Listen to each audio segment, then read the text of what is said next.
మా latest videos కోసం మా ఈ తెలుగు న్యూస్ ఛానల్ సబ్స్క్రైబ్ చేసి గంట సింబల్ యాక్టివేట్ చేసుకోండి. 2023 నవంబర్ 17న నాగుల చవితి రాబోతోంది.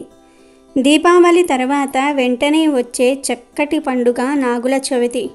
కార్తీక మాసం శివకేశవులకే కాక సుబ్రహ్మణ్య స్వామికి కూడా విశేషమైనదిగా చెప్పుకోవచ్చు. ఈ మాసం పేరే కార్తికేయుని ప్రాముఖ్యతను తెలియజేస్తుంది. అందుచేత ఈ మాసంలోని శుద్ధ చవితి నాడు సర్పరూప సుబ్రహ్మణ్య స్వామిని పూజించాలి.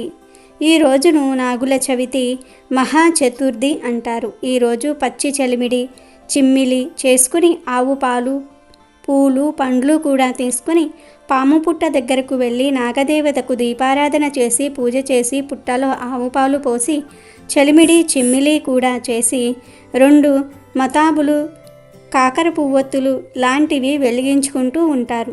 పుట్ట దగ్గరకు వెళ్ళటం అలవాటు ఆచారం లేనివారు ఈరోజు ఇంట్లోనే పూజ చేసుకుంటారు. సంతానం కోసం ప్రార్థన చేయాలంటే సుబ్రహ్మణ్య స్వామినే వేడుకోవాలి. ఎందుకంటే సంతాన సంబంధమైన సమస్యలను పరిష్కారం చేసేది సర్పరూప సుబ్రహ్మణ్య స్వామియే అని భక్తుల నమ్మకం. ఈ కార్తీక మాసంలో వచ్చే నాగుల చవితి నాడు దినమంతా ఉపవాసం ఉండి ఆవు పాలు పుట్టలో పోసి నాగపూజ చేసి చలిమిడి చిమ్మిలి అరటి పండ్లు మున్నగునవి నివేదన చేస్తారు. ఈ సందర్భంగా పుట్టవద్ద దీపావళి నాటి మిగిలిన మతాబులు కాకర పువ్వొత్తులు టపాసులు చిన్నారులు ఎంతో సంతోషంగా కూడా కాలుస్తూ ఉంటారు. ఇలా స్త్రీలు ఆరాధిస్తే శుభప్రదమైన సుఖ సంతానము, అదే కన్నెపిల్లలు ఆరాధిస్తే మంచి భర్త లభిస్తారని పలువురి విశ్వాసం. ఈ విధమైన నాగుల ఆరాధన ఈనాటిది కాదు, యుగయుగాల నాటిది. సౌభాగ్యానికి సంతాన ప్రాప్తికి సర్పపూజ చేయుట అనేది లక్షల శరత్తుల నాడే ఉన్నట్లు మన పురాణాలలో ఎన్నో గాథలు కానవస్తున్నాయి. అయితే ఎంతో పవిత్రమైన ఈ నాగుల చవితి రోజు కొన్ని పనులను అస్సలు చేయకూడదు. కాదని ఈ తప్పు పనులను నాగుల చవితి రోజు చేస్తే కోరి కోరి సర్పదోషాలు తెచ్చుకున్నట్లు అవుతుంది. కష్టాల పాలవుతారు. నాగదోషాల బారిన పడతారు. చాలామంది తెలియక ఈరోజు ఈ పనులు చేసి తర్వాత ఫ్యూచర్లో బాధపడిపోతూ ఉంటారు. మరి ఇంతకీ నాగుల చవితి రోజు చేయకూడని ఆ పనులు ఏమిటో ఇప్పుడు మనం ఈ వీడియోలో వివరంగా తెలుసుకుందాం. ఫ్రెండ్స్, ఫస్ట్ అయితే ఈ వీడియోకి ఒక లైక్ కొట్టి మా ఛానల్ని సబ్స్క్రైబ్ చేసుకోవటం మర్చిపోవద్దు. భారతీయులు ప్రకృతి ఆరాధకులు. భగవత్ సృష్టి అయిన ఈ జగత్తులో సకల చరాచరములు భారతీయులకు ఆరాధనీయమై పంచభూతాలతో సహా చెట్టు పుట్ట కొండ ఒక్కటేమిటి ప్రకృతిలోని అణువణువు పూజనీయాలే. ప్రకృతి పరిరక్షణ భారతీయుడు ప్రథమ కర్తవ్యంగా భావిస్తూ వేదిక సంస్కృతి అందించినవే పండుగలు. అటువంటి పండుగే కార్తీక శుద్ధ చవితి నాగుల చవితి. శ్రీ మహావిష్ణువుకు తల్పంగా ఉండే అదృష్టం నాగజాతికి చెందిన ఆదిశేషునికే దక్కింది. పరమశివుని ఆభరణాలుగా వెలుగొందిన 4 పన్నంగ భూషణునిగా కీర్తింపబడడానికి కారకులయ్యారు. వినాయకుడికి భైరవునికి నాగులే యజ్ఞోపవీతాలు. కర్మ సాక్షి సూర్యుని రథానికి గల అశ్వాలకు నాగులే పగ్గాలుగా ఉన్నాయి. క్షీరసాగర మదనంలో అమృతాన్ని అందుకునేందుకు మందర పర్వతాన్ని కవ్వంగా చేసుకుని చిలకడానికి వాసుకి అనే సర్పమే తాడుగా నిలిచింది. శనీశ్వరుని ఆయుధం కూడా సర్పమే. నాటి యుద్ధాలలో నాగాస్త్రానికి గల ప్రాముఖ్యత అంతా ఇంతా కాదు. రామ లక్ష్మణులు నాగాస్త్రానికి బంధింపబడ్డ వైనం అందరికీ తెలిసిందే. అటువంటి నాగులను పూజించడానికి ఏర్పాటు చేసిన పవిత్రమైన రోజు నాగుల చవితి. నాగుల చవితి నాడు మహిళలు ఉత్సాహంగా పూజల్లో పాల్గొంటారు. ఉదయమే ఇంటి వారందరూ కూడా శుచి అయి నాగులకు నివేదించడానికి పాలు, చలిమిడి చిమ్మిలి అరటి పండ్లు, వీటితో పాటు ఎర్రటి గడ్డులతో కూడిన వస్త్రము, పసుపు కుంకుమ ఇతర సామాగ్రి పట్టుకుని సమీపంలో పుట్ట వద్దకు వెళ్ళి అందరూ పూజించి నివేదనలు హారతి ఇస్తారు. పిల్లలు పుట్ట వద్ద టపాసులు కాలుస్తారు. పుట్టమన్ను అందరూ చెవులకు పెట్టుకుంటారు. అలా చేస్తే వినికిడికి లోపం రాదని నమ్మకం. చెవి సంబంధమైన సమస్యలేమీ రావని వారి ప్రగాఢ విశ్వాసం. కన్నెపిల్లలకు త్వరగా వివాహం జరుగుతుందని, నాగరూపుడైన సుబ్రహ్మణ్యుడు అనగా స్కందుడు అనుగ్రహంతో పిల్లలందరూ విద్యావంతులవుతారని నమ్మకం.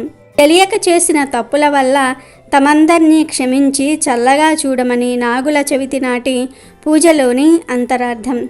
దేశమంతటా పలు దేవాలయాల్లో మెలికలతో ఉన్న నాగేంద్రుని విగ్రహాలు కనిపిస్తూ ఉంటాయి. ఈ నాగుల చవితి నాడు నాగేంద్రుణ్ణి శివభావంతో అర్చిస్తే సర్వరోగాలు పోయి సౌభాగ్యవంతులవుతారని భారతీయుల నమ్మకం. నాగుల చవితిని భక్తి శ్రద్ధలతో చేసుకుంటే సర్ప పాపాలు పోతాయి. అంతేకాకుండా రాహు కుజ దోషాల నుండి విముక్తి పొందుతారు.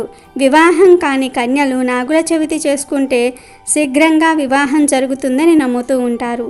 సంతానం లేని వారికి సంతానం కలుగుతుందని, మానసిక రుగ్మతలున్న వారికి మనోక్లేశం తొలగి ఆరోగ్యవంతులవుతారని, చెవి సంబంధిత వ్యాధులు చర్మ వ్యాధులు తొలగి పరిపూర్ణ ఆరోగ్యవంతులవుతారని భక్తులు నమ్ముతారు.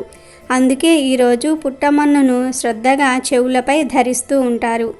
యోగ సాధన ద్వారా కుండలి శక్తిని ఆరాధించడమే నాగుల చవితి. ఈ మానవ శరీరం అనే పుట్టకు 9 రంధ్రాలు ఉంటాయి. వాటిని నవరంధ్రాలు అంటూ ఉంటారు.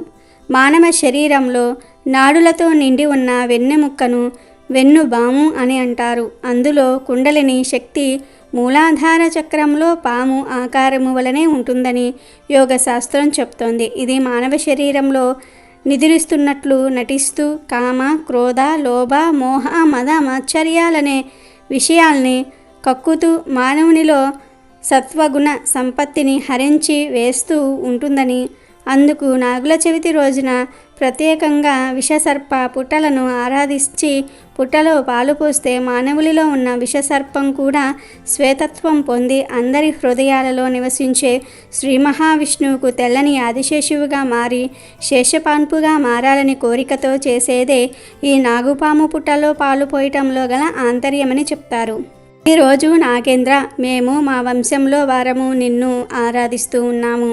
పొరపాటున తోక తొక్కితే తొలగిపో, నడుం తొక్కితే నావాడనుకో, పడగ తొక్కితే కస్సు బుస్సుమని మనుషులను భయపెట్టకు తండ్రి అంటూ పుట్టకు ప్రదక్షిణలు నమస్కారాలు చేయాలని పెద్దలు చెప్తూ ఉంటారు.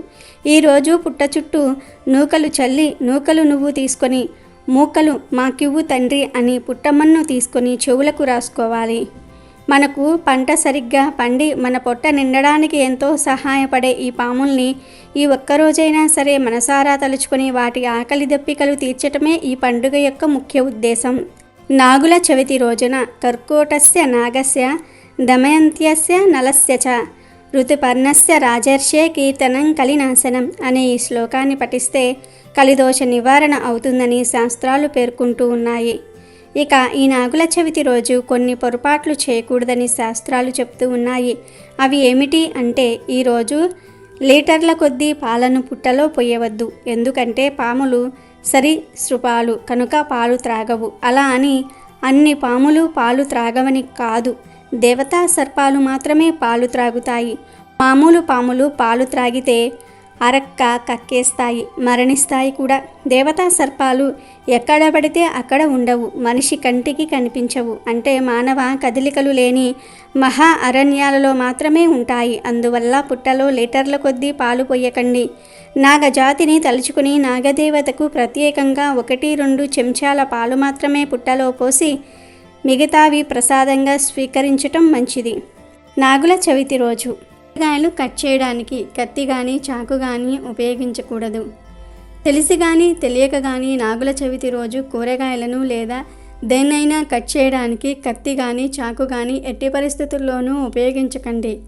అలా చేస్తే సర్పదేవతలకు కోపం వస్తుంది. అలాగే నాగుల చవితి రోజు ఎలాంటి పనిముట్లు ఉపయోగించకూడదు.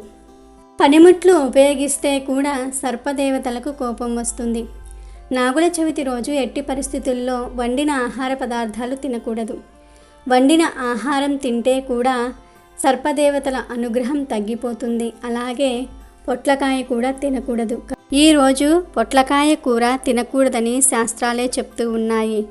అలాగే ఈరోజు పాములను కొట్టడం, చంపటం వంటి పనులు చేస్తే దానికి మించిన పాపం మరి ఒకటి ఉండదు. కాబట్టి ఈరోజు పాములను హింసించవద్దు. అలాగే ఆడవారు ఈరోజు ప్రశాంతంగా ఉండి ఎవ్వరితో గొడవలు పడకుండా పుట్ట దగ్గరకు వెళ్ళి పూజ చేయండి. అలాగే నాగుల చవితి రోజు చాలామంది పుట్టల్లో గుడ్లు వేస్తూ ఉంటారు. ఈ సాంప్రదాయం ఎక్కడి నుండి వచ్చిందో తెలియదు కానీ ఇది మంచి విషయం కాదు. మన శాస్త్రాలలో ఎక్కడా కూడా నాగుల చవితి రోజు పుట్టలో గుడ్లు వెయ్యమని చెప్పలేదు కనుక నాగుల చవితి రోజు పుట్టలో గుడ్లు వేయకుండా ఉంటేనే చాలా మంచిదని పండితులు చెప్తూ ఉన్నారు. అలాగే నెలసరిలో ఉన్న ఆడవారు ఈ నాగుల చవితి రోజు పుట్ట దగ్గరకు వెళ్ళి కానీ మెలికల పాముల విగ్రహాల దగ్గరకు వెళ్ళి కానీ ఇంట్లో కానీ పూజ చేయవద్దు. జస్ట్ మనసులో సుబ్రహ్మణ్య స్వామిని తలుచుకోండి సరిపోతుంది.